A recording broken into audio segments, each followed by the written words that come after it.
Okay, so our guest today is Peter Edge.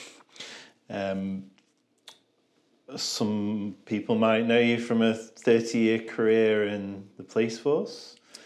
Some. 25 in leadership roles, so we'll delve into that anyway. So much that goes into that. And now keynote speaker, after dinner speaker, comedy, which we've just been talking about, which you can't, I don't think you can have a long career in the police force without a sense of humour. Oh, is that absolutely not in Liverpool? No. Not in Liverpool where I work. No. It's definitely a help. If not a prerequisite.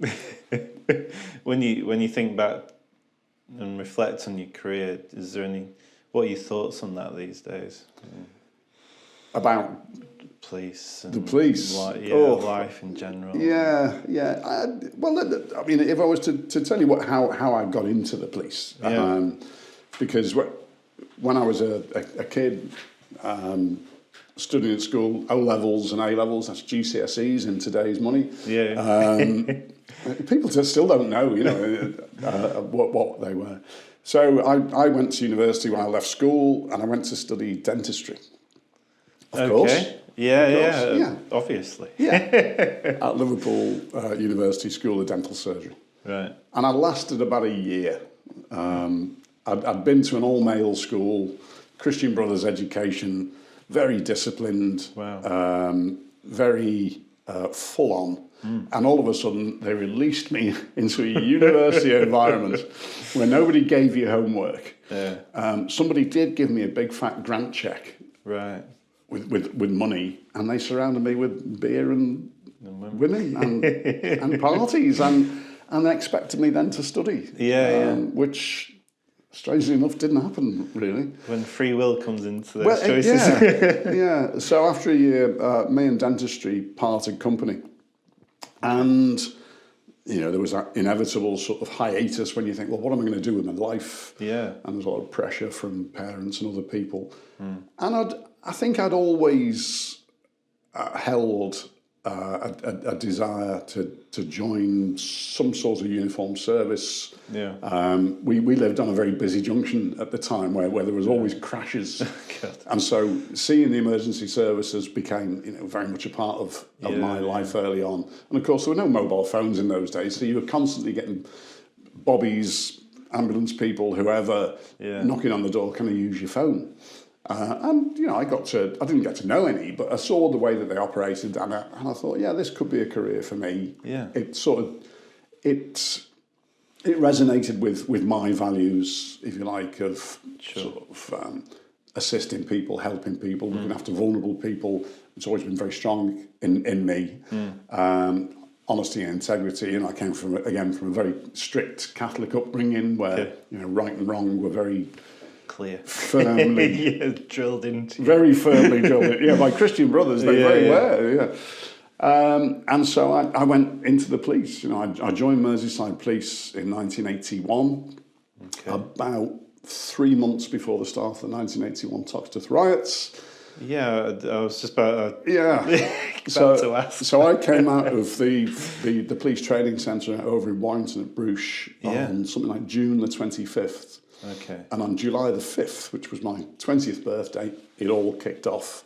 And we basically got thrown in very much at the deep end to a baptism of fire, literally, in some cases. But you know what? I loved it. I still did hold some idea that I might go back to dentistry. But it never really came to anything. I used to walk around with there was a book about the cranial nerves by a fellow called Alf Brodel. Famous cranial nerves textbook, a little thin one. I used to have it in the pocket of my police tunic, which was a source of great amusement to some of my colleagues. Do you think that makes you unique in the policing world? Probably, I very much doubt there's ever been a police officer walking around Toxteth with a book of Alf Brodel's cranial nerves in his pocket. It's not the thing you do when you're confronted with an angry mob. Hello, I'm going to tell you where the 12th and 11th cranial nerves have their origins. And I suppose if you get hit in the face by a brick, it might help. If you had enough left to articulate the problem when you got to hospital. So did my first couple of years in the police. Absolutely loved it. Yeah. And just didn't look back really from there. So. Working in uniform, working in plain clothes, working in drugs, working in investigations, and 30 years later finished off as a superintendent, working in an operational role, doing the planning and organising of party political conferences, which are of course very topical at the moment. We've had the usual rush of party political conferences. I think we had the Labour Party in Liverpool. I think the Conservatives are in Manchester, but those, that was a huge sort of policing, security, counter-terrorism operation. Yeah. Particularly after, if you remember the Brighton bomb, which disrupted the Tory political conference in Margaret Thatcher's years, all linked, of course, to the Troubles in Ireland. So the whole business, it was a very serious business, that, and. But a really interesting job to finish my career on. And I look back on the career with great fondness, even though there were a couple of hiccups along the way, one or two. Which part of Liverpool did you grow up in? Well, I grew up in Childwall and then Mossley Hill, which are both reasonably affluent areas. Yeah. But Liverpool's a very small place, really. Yeah. And so you're never far away from perhaps areas that aren't quite so affluent, if that's a nice way to put it. So I was born, for instance, on Chilwell Valley Road. The part of Chilwell Valley Road I was born on is quite an affluent bit. You go half a mile down the road and you're into Belvale and Netherley, which are two estates which certainly at the time were not quite as affluent, and a lot of council housing, a lot of crime, a lot of deprivation, poverty, and that sort of juxtaposition of not so much wealth, but I suppose average affluence and poverty and deprivation is quite stark all across Merseyside, really, because it's an inner city. You go and a port. Oh, exactly. And if you think about the historical significance of Liverpool, its maritime history, the wealth, the industry on which it was based, like slavery, cotton trading, all things which today are very, very touchy subjects, and quite rightly so. But that huge wealth generated areas of great prosperity, which since the decline of those sort of industries have gone into perhaps decline themselves, ruin. So you've got inner city areas which are, or were, sort of 30, 40 years ago, very poor, and they've now become gentrified again. So they've gone through this whole cycle, as the Chicago School of Sociologists would say, this whole cycle of gentrification, and changed again. So, excuse me. So the city is always changing, the county is always changing, and so policing is always changing. And I know one of the questions that you mentioned in your email was about how things have changed. Yeah. Well, in a way, they've changed beyond all recognition, and in a way, they've not changed at all. Because at the end of the day, bad people are still bad people, and bad people do bad things to good people, generally. That's the sort of simple equation of law and order. Right. And so there are still vulnerable people, nice people, who become victims of crime. That hasn't changed. There are still bad people who like to do bad things and take advantage of vulnerable people. That hasn't changed. Yeah. The bit in the middle's changed. Right. So the how they do it has changed. Yeah. The volume of it has changed. Some of the things that people are prepared to do has changed. And of course, the police service in general across the 43 forces of the country has had to change with that. Yeah. So if you think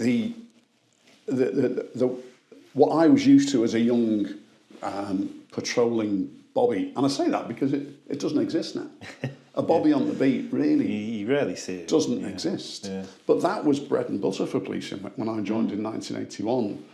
You know, I walked a beat for maybe four years before I even got a driving course. But that was based, excuse me, that was based probably in some aspects of the demand, the public demand on policing. If you think back to where I started my policing, which was in a little red brick police station in Garston. Excuse me, I've got a bit of a cough. We served quite a poor area of Garston, a lot of terrace housing, a lot of built-up areas based on industry, matchworks, tannery, the docks themselves. So a lot of people at the lower end of the socio-economic scale in very cramped housing, long streets of terrace houses with very few amenities. In those days, nobody in that particular area, there's an area called Under the Bridge in Garston, which strangely enough you access by going under a bridge. But it has its own identity, this place.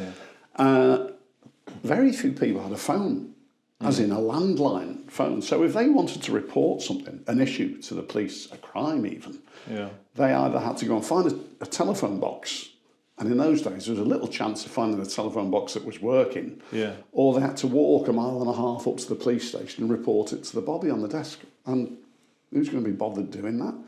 So, you know, you might get, 20 calls a day. In 2025, the likelihood is, with the advent of mobile phones and all the various other platforms, you can report things online, go on their website, go on TikTok, whatever it is, you can all the social media platforms that you can report crime.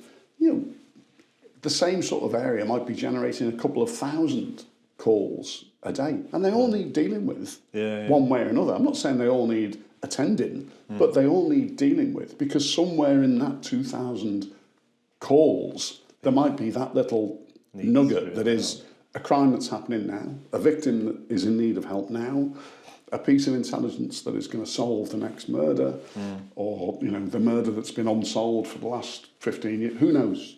So you can't ignore it. You've just got to change the way that you deal with it. And the way we used to deal with it was we would send a uniformed bobby to just about everything. I've lost my dog. We'll send the police officer. From that all the way through to, I've come home and I found, my brother dead in the front room, and it looks like somebody's kicked the door. From one end of the scale to the other, the police would attend. Now, we can't do that these days. There's just too many calls, too few people. And the way the cake, if you like, the police cake has been divided up has changed dramatically in that 30 or 40 years since I first joined. You think about organised crime, you think about historical crimes, historical sexual abuse, for instance, don't they? There's a huge tranche of work that gets looked at now, which probably we had nothing to do with 30 or 40 years. It just wasn't a thing. Cybercrime, that was the stuff of fantasy when I was a young bobby. Cybercrime, we didn't even have, we didn't have computers. Right? We were doing all our stuff on typewriters. Proper typewriters. I had fingers like Arnold Schwarzenegger. I'll tell you, it was writing reports up. It's changed, and along with that has changed the expectations of the public. And again, quite rightly so. I suppose the diversity of our populations has changed dramatically. The influence of drugs has changed dramatically. And I think also when you talk about expectations, global events, the world itself has become so much smaller in the last 30, 40. And you only have to look at the tragic events in this last week or two. that have been influenced by global events. Something that is happening in Gaza has an impact on the streets of Manchester. Something that might be happening in Ukraine might have an impact in St. Helens or Lee or where you've got to take all that into consideration. And of course, that was just nowhere to be seen. 30, 40 years ago when I joined, towards the end of my service it was, but certainly in the early part, no, you dealt with pretty much what was in front of you and you knew what to expect. We still were getting trained then about digging trenches in the case of nuclear war, that sort of thing. And it's moved on, Public trust has changed, public expectation has changed, and keeping pace with that is really, really difficult for a big organisation that is traditionally quite slow to change and quite slow to adapt. And recruits have changed as well, haven't they? So the younger generation coming into the police force are very different because of the changes in society. God, yeah. I mean, I was looking at this only yesterday with a view to trying to write a comedy routine about it. But I am a boomer apparently. I didn't know I was a boomer. No one told me I was a boomer. But I didn't grow up thinking I was a boomer. But I'm a boomer. And then when I was a kid, we had the young generation and the older generation. That was it. Now we've got boomers, we've got Gen Xers, we've got Gen Ys, we've got Gen Zs or Zs. Z1, Z2, Z3, Gen 8. What does it mean? I haven't got a clue, James. I have no idea. Like what I am. I know when I was born. That's all I need to know. Well, but each one of those supposedly different generations has different expectations, and they've grown up to have a different attitude to work, to career, to life, to their expectation of what they get out of life. And so the whole, I joined the police essentially knowing and committing to at least 30 years. I was going to be there for the long term. People joining the police now see it, some people, not all, but some people see it very much as a short-term career. It's a job. It's a job that I'll probably do for 5 years, maybe 10 years, get some training, get some experience, get some evidence in my portfolio, and then I'll move on and do something else. And that, I think that's sad, really. I think it's sad because people like me and our mutual friend Mark, we joined the job to do 30 years because it was a service, it was a vocation for me. And I think, sadly, that vocational aspect of the police is missing a little now. Well, obviously, as pension schemes change and things like that, the idea of making sure you do the full term doesn't mean as much either, financially or securely. So they might look at other careers afterwards as a way of securing the future and things like that. I mean, I get that. And yes, the pension situation in the police has changed dramatically. I was lucky to be the beneficiary of the pension scheme when it was very good. But, I paid for it.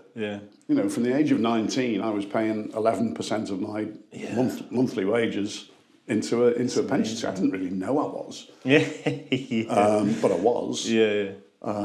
And I think all the restrictions that were placed on me as a police officer, the police could tell me where I could and couldn't live.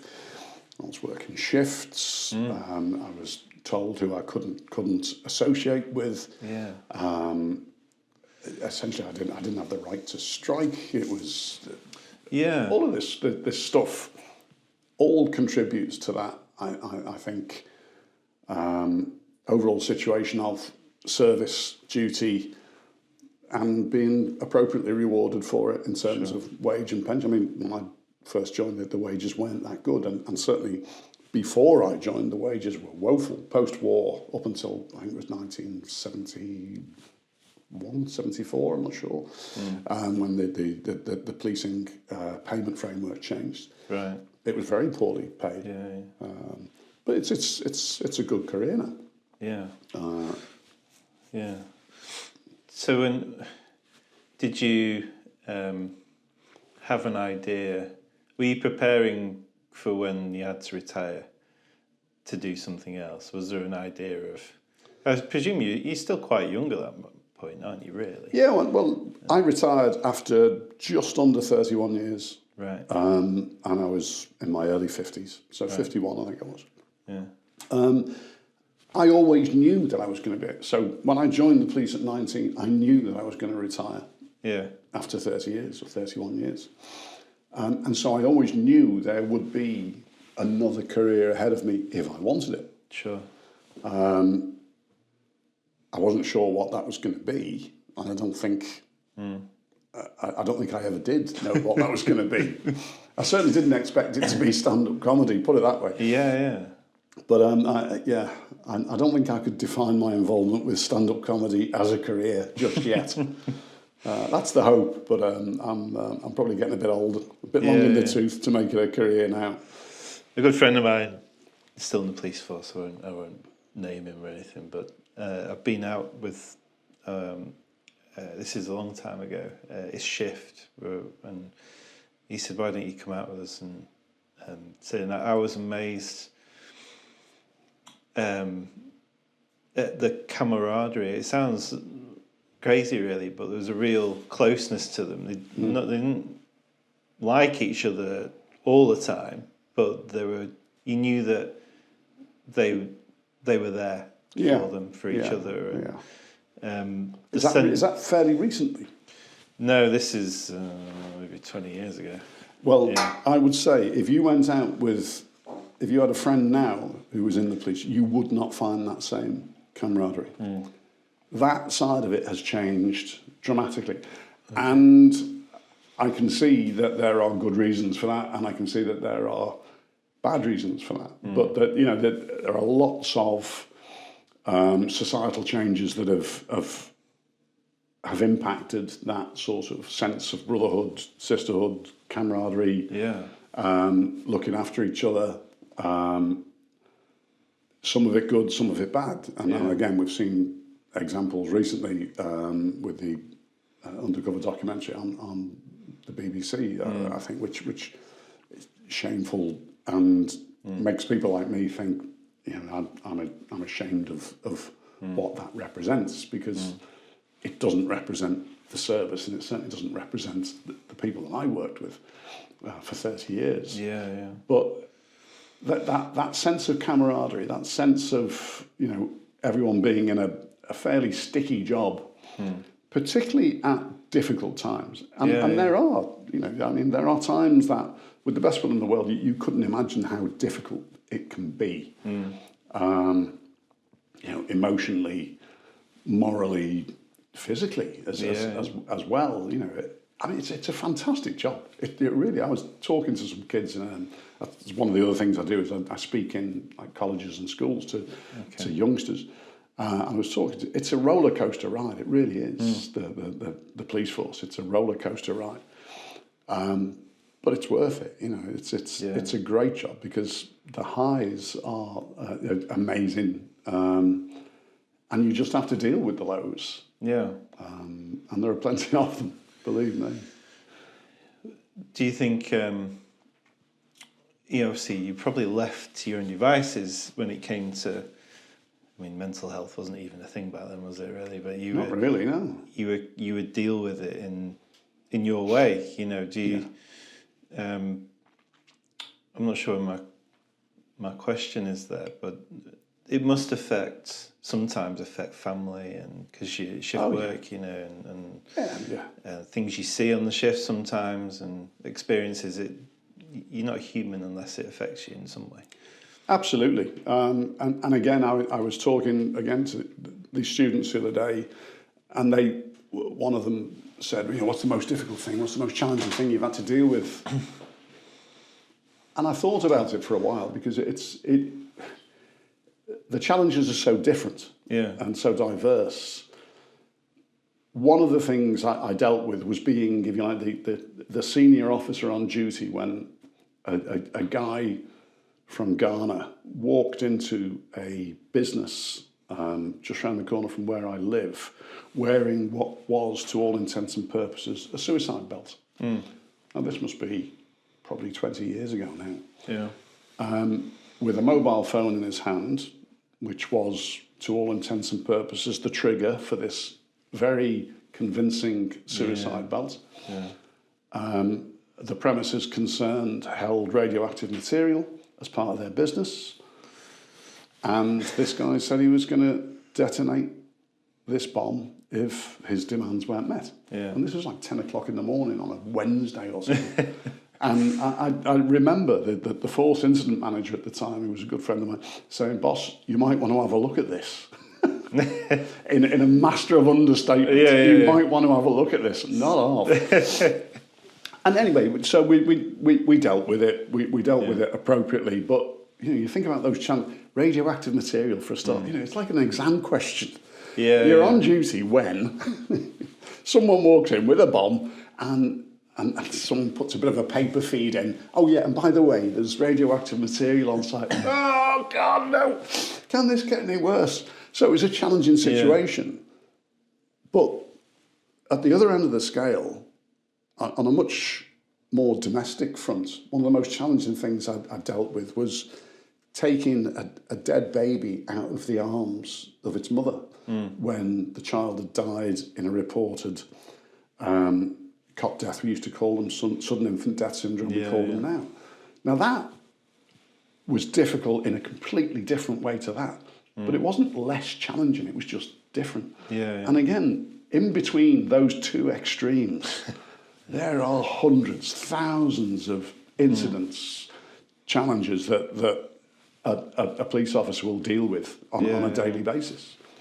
I'm always fascinated with the idea of decision making in those stressful situations, and making the training that's involved, the experience over time, seeing superiors in the past, what they've done, how they've behaved, leadership in those situations. It's a fascinating thing, about it's. You never really hear of someone in those positions that actually can't do it. And they're able to make good decisions under really high pressure situations. Now, not that long ago, and I'll just use the word Hillsborough. There is an example of decision making which perhaps you're right, flies in the face of what you say there.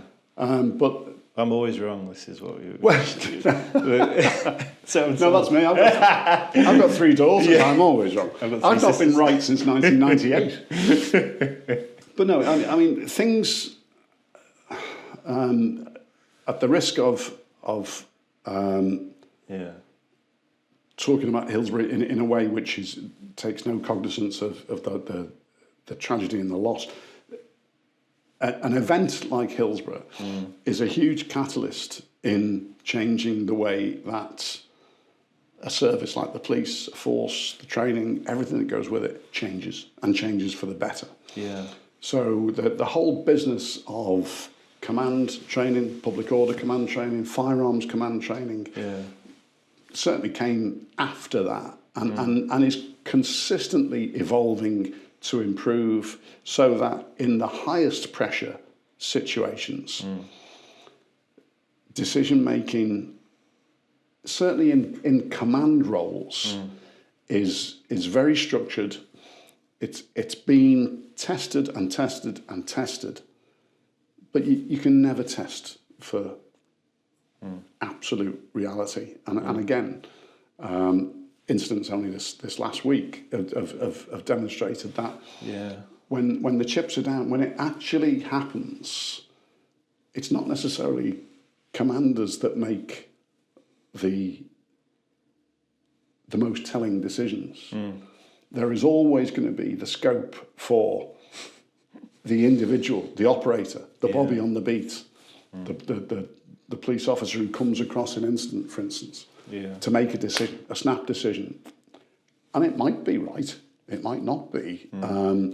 At that stage, they very rarely have the luxury of time to run their decision through what we would call the decision-making model, or the conflict resolution model, as it used to be known, which is it's a great framework which allows you to run your circumstances through and willingly take note of other factors which might, so legislative factors, intelligence factors, whatever it might be, you are forced to take note of those things before you make or review your decision on whether you're doing the right thing or not. Sure. When something is happening real time, dynamic, and you have got microseconds to make a decision, you can't do that. It's just physically not possible. At that point, your decision making becomes fight or flight. It's natural stuff. It's the stuff that keeps you alive. Yeah. I've been there. I've been there as a commander in a situation which like that, the guy with the suicide vest, and I've been there in a situation where my life has been threatened, and the decisions I've made at that lower end of the scale perhaps have been autonomic. They've been. I'm not sure that I would remember having consciously made a decision. Thought, it might be a good idea to get behind this wall now because there's someone with a gun, or it might be a good idea to chase this guy and shout that I'm a police officer and everything else when he's got a sawn-off shotgun, which again I've done. It's not. If I looked back at it with the eyes of a firearms commander, I'd probably think, no. You stupid pillock, what were you doing that for? Yeah. But you don't. And again, there is an expectation from the public that your emergency service personnel, police, fire, ambulance, will take risks on your behalf. And that very often influences your behaviour at the time, at a scene. So, moving on. The world of those kind of decisions, and then going into entertaining drunk guests at dinners and things like that. It must seem like a breeze in the park. Oh God, it's not. It's not. It's horrible. It's horrible because you are completely on your own. I mean, I've been after dinner speaking since before I joined the police. Yeah. So when I was I was studying to be a dentist. They had a position on the committee at Liverpool called the dental jester. Okay. So I was appointed as the dental jester. So you go along to these academic meetings. Well, we're going to have a presentation by Professor What's-His-Not about gingivitis. And before the meeting, the academic meeting, I would stand up and lighten the mood and tell a few jokes or whatever, which culminated in me doing my first after-dinner speech at the annual dental ball. Right. And it went down like a house on fire. And so I joined the police, and I was a rugby player, so very involved with police rugby, on the committees, and I used to MC some of the dinners, and I started speaking at the dinners. We would welcome people in from other rugby clubs, and they'd say, you seem to be doing a good job at that. Will you come and speak at our dinner? And so it grew and it grew and it grew and it grew. And then I started charging people for the service, as you might expect, because you're travelling further and further and it's taking longer and longer. And so I've been an after-dinner speaker for probably 45 years now. Wow. There's less of it now. There's an awful lot less of it now, because I think the whole business of those sort of dinners is...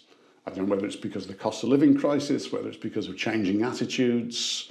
You have we have our cricket club where we had a sportsman's dinner every year to raise money. And then COVID happened and we stopped it for a year. And then you're out of the the routine of that being a thing. Yeah. But I know we've been talking about it recently. I always remember being at a cricket dinner and the club chairman gave a speech. It wasn't my club, and he was so funny. And then he introduced the comedian, and he's like, Jesus should be paying him, not me. Yeah.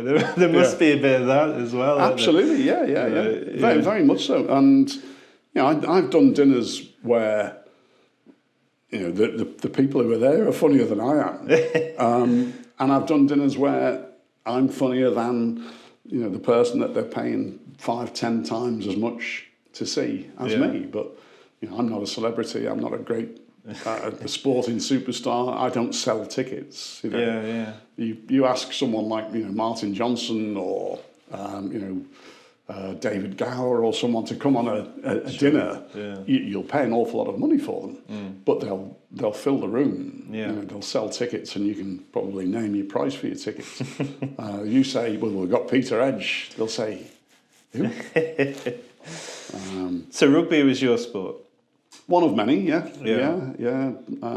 rugby, judo, various other bits and bobs in between.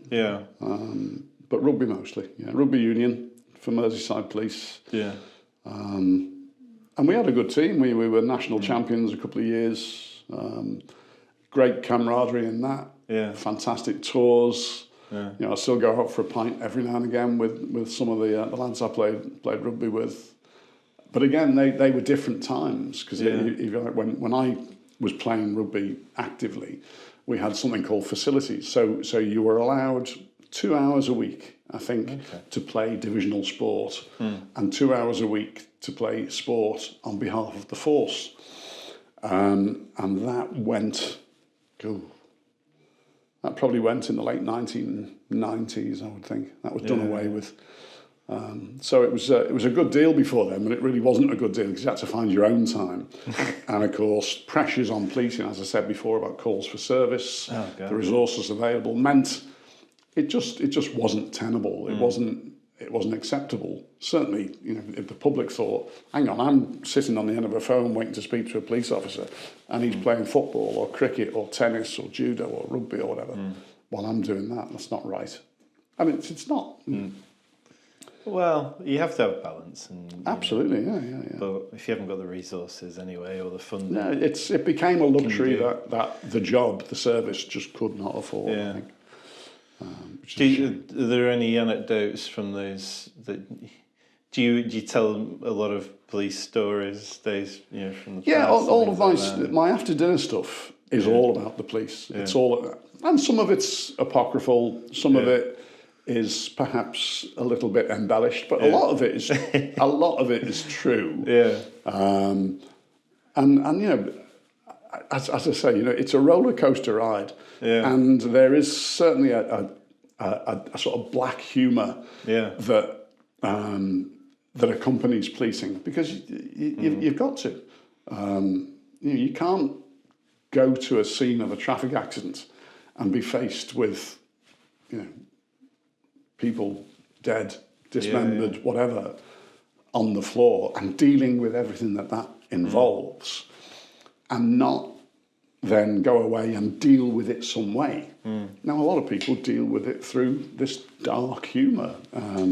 I can give you an example of something I heard, and I recounted this recently, and he said, I don't recall that happening. I said, well, I remember it very clearly because I laughed my head off. But it's dark humour.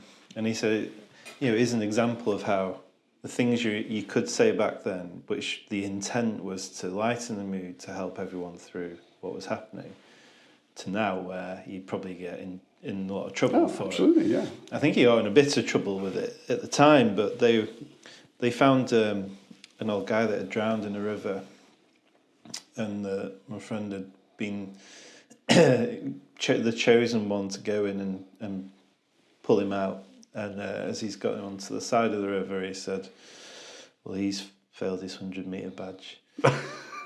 And, and to me, he wasn't meant as anything, against the guy. It was just a way of lightening the mood. His parents in the police force, he grew up with that humour. Yeah. And it's just natural. And I think he's still got in a bit of trouble for it all those years ago. Yeah. And I dare say it would be labelled unprofessional these days. But you know what are you telling?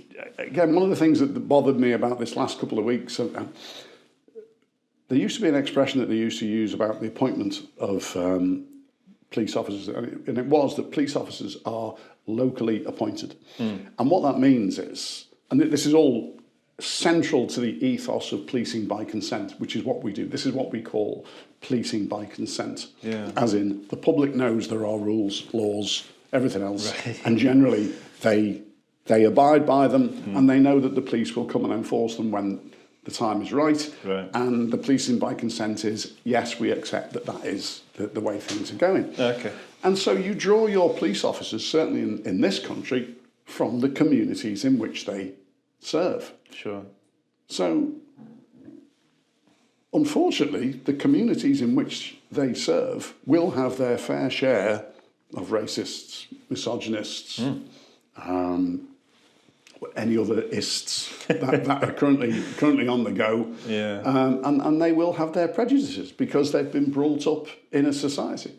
Now, you can't, in a way, you can't have it both ways. You can't have a police force that reflects the society that it serves and then expect it to be sanitised of those same attitudes and biases and prejudices that the community holds. Sure. You can try and train it out of them. You can try and select so that they're not present.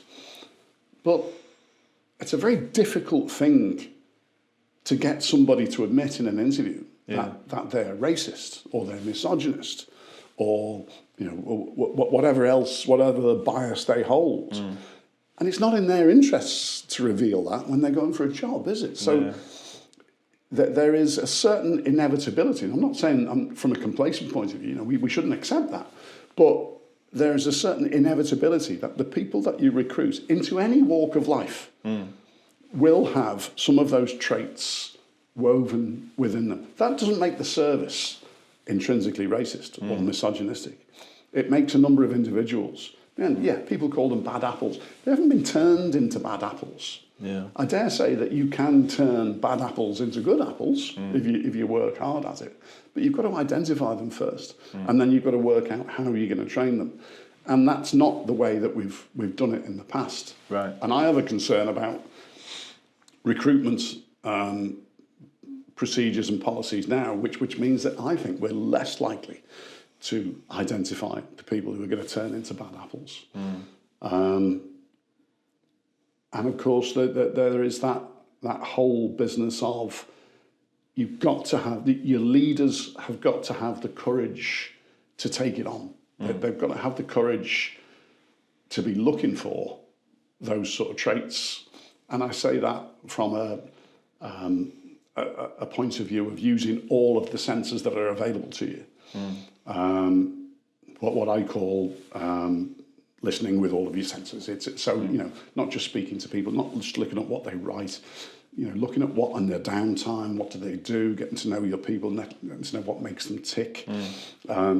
If necessary, having a look at their social media, whatever it is, get to know someone inside out, and maybe you'll get to some of those traits then. Or maybe you'll improve your confidence that they're not, racist or misogynistic or whatever. But very few people have got the courage or the commitment to do that. I don't know. Sure. So when you're talking to the younger generation that are maybe looking to go into the police, what kind of advice do you give them about it? Well, about the police in general, I was speaking to a group only earlier this week. I would say it's still a great job. And again, I stressed that when I looked at joining the police, I joined the police because it resonated with my values. Things like honesty, integrity, caring for people who can't care for themselves. Sure. I hated And I've probably done it myself because I was a kid, and you do things like that when you're a kid. But I hated seeing bullies at school taking advantage of people because they were bigger, because they had more money, because they had blah, blah, blah, whatever it was. Just didn't like it. I hate people, getting away with stuff that they shouldn't get away with to the detriment of other people. It's not fairness, I think it is. So if you have those values, then the police service is a great career. It's still a great career for you. There's opportunity there. There's variety there. You could walk 20 police officers in here, all with different roles in the organisation. From observer on a helicopter to someone crunching numbers in an analytical unit, and everything in between. It's the opportunity is phenomenal. The career development opportunities are very good. It's well rewarded financially. You can get some professional status with it as well. Sure. And more importantly, as far as job satisfaction goes, there's very little to beat it. I suppose maybe the health service might beat it when you're making people better. Yeah. But to look at someone's face when you've facilitated them receiving justice is a fantastic feeling. Yeah. Feeling a collar, locking somebody up, particularly when you've caught them in the act of doing something, is a great feeling. Yeah. So it's a great job. It is largely for the social good. You are helping society by doing it. I recommend it to them, and I would continue to recommend it. Yes, it's changed. It's changed out of all proportion. But as I say, the fundamentals remain the same. Bad people are bad people. Good people need looking after. So, the comedy world. What's it like? Natural. Yeah. I mean, you see we linked it in. Yeah, well, it's just seamless. Absolutely seamless. The comedy world has always intrigued me, and there's part of me goes, I feel like I'd quite like to have a go. Why not? And go for it. You've got to be funny there, and but in all seriousness, you've been doing it for 6-7 years. Is that right? It's getting close. Yeah, 7 years now. 7 years I've been doing stand-up. What's it like? What's the world like of It's frustrating. It's annoying. It's hilarious. It's great fun at times. It's soul destroying at times. It's a roller coaster. Yeah. I think as I mentioned in our earlier conversation, I went and did a course, and it was really to try and improve my skills as a professional speaker. Yeah. And I just got hooked. I got hooked on standing up in front of a crowd of people and trying to make them laugh. Yeah. And little did I know that there is, it's almost like a strict career path that exists in comedy that no one ever tells you about. Yeah. And you go along, you tell some jokes, and then someone says, all right, well, you can have 5 minutes at my next show. Oh, right. Am I getting paid for that? Behave yourself. No. And so you go along, you do 5 minutes, and then you build yourself a 10-minute set, and you get really good at delivering that 10-minute set. And you get a name for doing a 10-minute set. Do you get paid? No. Do you travel all over the country to deliver 10 minutes of material and get paid? No. You just travel and deliver the material. Yeah. And if it's good, it's good. You get laughs. People might ask you to come. You're constantly applying for gigs. There are thousands of people like me trying to make it in comedy out there, and only a comparatively handful of gigs. Right. Particularly gigs that you might want to get paid for. Sure. I mean, even the gigs that I do now, and I do get paid mostly for the gigs that I do now. Excuse me. It only covers me petrol. It's not. I'm not going to get rich at this game. Not until you get to the sort of the standard TV of TV, arenas, tours. that's when the money starts kicking in. But very few people get there. It's like UFC, isn't it? The people at the top only, they're the only ones that make real money. But actually, there's a lot of people getting a lot of cauliflower ears at the other end. There's a lot of punches in the face before you make it. And it's your ability, I think, it's your ability to take the punches in the face, in my terms, in comedy. Yeah. That and come back. Yeah. That will make the difference in the end. My problem is I'm old, so I probably haven't got the time to come back. If you can stick with it, then you'll keep on polishing your craft. You'll keep on getting better at it. You'll serve your apprenticeship. There are lots of anonymous gatekeepers in the comedy industry. Right. And I don't know, I still don't know who they all are, but someone somewhere is saying, no, he's not worth that. He's not funny enough to do that. He can't do that. She can't do that. And that bothers me a little bit. Eddie Izzard talks about being rubbish for years, but I'm just going to keep doing it, got nothing else to do. Yeah. And suddenly he started to get a little bit better, got a few laughs. He wasn't getting booed off stage, and obviously he started a lot earlier than you. But it's that word resilience, isn't it? I think resilience is definitely in there, and you use the example of Eddie Izzard. Eddie Izzard has really honed his or her niche, as the case is now, and their performance is very niche. Yeah, it's a very particular gap, and people know that, and that's why they come to watch. Sure, yeah. They know exactly what they're going to get. Like they might do with Lee Evans, for instance, but it's a very different niche, or Billy Connolly in the past, and so once I think if you can find your niche, whether it be as narrow as Eddie Izzard's or as wide as one of your other mainstream comedians, for instance. Yeah.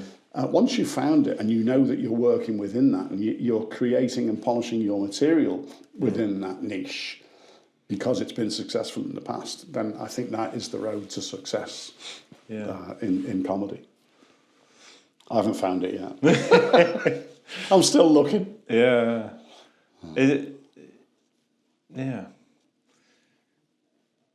I suppose the buzz of having those 10 minutes, people laughing, being clapped off the stage, and the high from that is a drug in itself. It is, undoubtedly. And I've always done that. Ever since I was a little kid, I'd been making people laugh. So I was the class clown in school. I used to do impressions of the teachers. I used to write funny stories, tell jokes, do practical jokes, all sorts of stuff. It's in my blood, if you like. And then the dental jester business. Through the police, I was always a funny guy. And humour to deal with situations has always been a great weapon of mine. And so, it's almost like a natural progression. And much as on paper it doesn't, dentist, police officer, comedian. Strange. But you didn't do dentistry, you did a different degree, didn't you? Well, I won a scholarship when I was in the police. So after I'd been promoted to inspector, I won a scholarship to go back to university to study, it was a combined honours degree in psychology and communication studies. Oh, okay. But that was very much as a police officer. Okay. So it was a scheme that they ran at the time. Yeah. And they would send 1 or 2 people a year to university for a 3-year period. Wow. Yeah. That's quite cool, isn't it? Really? It was very cool. Yeah. It was very cool. I had a great time. Liverpool University? Liverpool University. And then I would come back in the summer and work as a police officer. Yeah. And then go back in October to the life of a student, of a mature student. Yeah. With a salary. Amazing. Yeah. Yeah. I love that. I mean, there's humour around the city anyway, isn't there? Oh, you can't go anywhere in Liverpool without there being laughter. Yeah. I'll tell you a story, because this is one that I always use from when I was a uniform bobby under the bridge in Garston, and it was a rough old place, and so I get a call on my radio. Can you go to? There used to be a Greek chip shop at the bottom of Window Lane under the bridge. Lovely Greek family, and the local youths have been giving them a hard time, banging on the window, whatever it was. Youths causing annoyance is what we used to call it. So I get sent to this job. So I go down. Hello, lovely to see you, officer. Blah blah blah blah. They're lovely people. And by the time I got there, because I'm on foot, so it takes me about half an hour to get there. By the time I've got there, the youths have long gone. Yeah. So I get talking to this family, and they're lovely people. And I said, right, I really must go now. I've probably got other jobs to go to. And so the lady of the family goes into the back, and she comes out with about 2 pounds of grapes, big black grapes, and says, "Here, take these. We want you to." I said, "I can't take them. No, please, take these. Big bunch of grapes, literally double." Saying thank you for coming out. Yeah. Well, yeah. And you probably get sacked for doing that these days. Yeah. But, so it would have offended her not to take them. So sure. So I thought, oh God, what am I going to do with these? So in those days, a helmet, your police helmet, was hollow. It was completely hollow inside.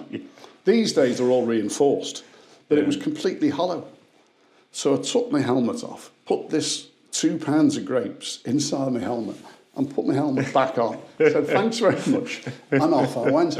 Just then, the radio crackles into life. And, any patrol to make a violent domestic dispute at whatever it was, 72 Carpathia Street, whatever it might have been. Right.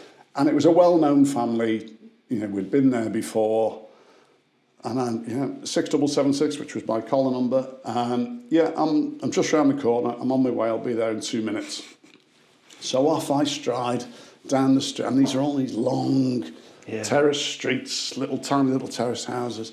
And as I get closer, I can hear this violent domestic, and then don't you crash, bang, wallop, all this sort of stuff.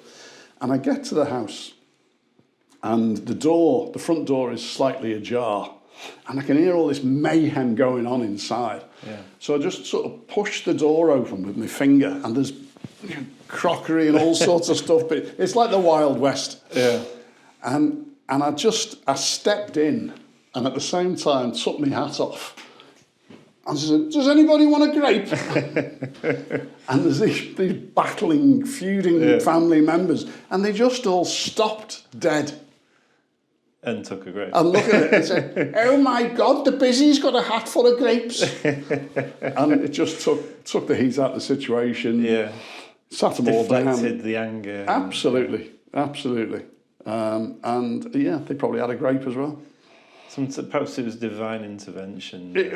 Possibly. We'll give him these grapes for he's going to have to do. And they're going to save him from getting the hell kicked out of him in the face in the next job. Yeah. So lots of jobs like that. You'd be amazed the things you can fit in a policeman's helmet in the old days. You can't now.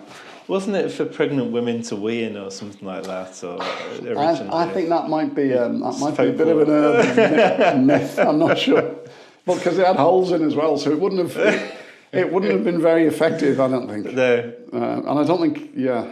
I can't imagine there's that many bobbies would have wanted to put their helmet back on. No. Well, quite. Yeah. Yeah. There may be an odd bylaw somewhere in some strange, far-flung parish of a police force somewhere that says yes on the eve of St. Tristan's Day or something. There is an entitlement for a pregnant woman to.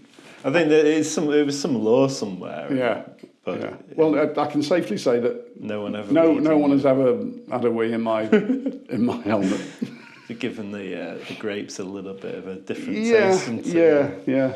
That wouldn't have worked, I don't think. So what's next for you? More comedy, really. I do some voluntary work. I work at a hospice just round the corner from me, which again is serious stuff. Yeah. But, you know, more comedy. It's really quiet at the minute for me. It's really, as I said, it's really difficult trying to get gigs. Yeah. But I've got a few. And I've, in fact, tonight I've got a rehearsal for a play that I'll be acting in next year at the Brindley Theatre in Runcorn. A play called Meet the Deans, which is it's a bit like how to characterise it? It's a bit like Mrs. Brown's Boys meets Bread. Okay. I don't know if you remember Bread. I do, yeah. The Boswell family, you know. I love Bread. That woman is a tart, Freddie Boswell. So it's a bit like that. It's written by a local writer, and it's really funny. And so I play a couple of characters in that. And then I'm also in a pantomime. Would you believe? Oh no, he's not. Oh yes, I am. I'm playing the lion in The Wizard of Oz in a pantomime before Christmas. So wow. So yeah. Plenty of stuff going on then. Yeah. So yeah. Dentist, police officer, comedian, pantomime lion. Yeah. Is it better than Widow Twankey? Or? Well, you never know. There ain't nothing like a dame. It might happen, yeah. Never say never, James. Never say never. Well, it's been really good talking to you. I do. Thank you for taking the journey and coming to speak with us. And good luck with comedy and the theatre and all that. Well, watch this space. You never know. You never know.